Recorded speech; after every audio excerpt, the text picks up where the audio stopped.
তা মুরগির মাংস কত করে কিলো নিচ্ছ? আগে কাটা নিয়ে 220 টাকা কিলো। আপনি যদি গোটা নেন তাহলে দামটা একটু কম হবে। তা কত কিলো দেবে বাবু?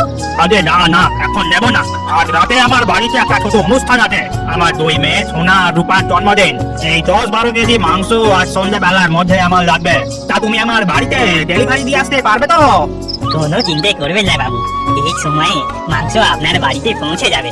আপনি শুধু ঠিকানাটা দিয়ে যান। কিন্তু নিমতলার শ্মশান পেরিয়ে আমার বাড়ি, তা তুমি পারবে? নগেন অনেক চিন্তা ভাবনা করে তারপরে বলে, আরে ওটা মোটেই ভয় নেই বাবু, আপনার কোনো চিন্তা নেই। সন্ধ্যের আগে আপনার বাড়িতে মাংস ডেলিভারি হয়ে যাবে। নগেন তার সাইকেলের মধ্যে 5-6টা মুরগি বেঁধে তার ডেলিভারির কথা মনে ছিল সেটা পৌঁছাবার ব্যবস্থা করছিল। দেখনি আমার ঝি রাম লক্ষণ ভুকে আছে, ভয় দিয়ে আমার ঝি না, ওই নিমতলার শাকচুনি আমার কোনো ক্ষতি করতে পারবে না। এই হাতে আমার মাদুলি আছে, কিছু ক্ষতি করতে পারবে না। না না, যাই যাই। বেরাও, আমাকে মেরে না। আমি সামনের গ্রামে এই মুরগিগুলো ডেলিভারি দিতে যাচ্ছি, আমার কোনো দোষ নেই। তোমরা চাইলে এখান থেকে একটা মুরগি নিয়ে যেতে পারো।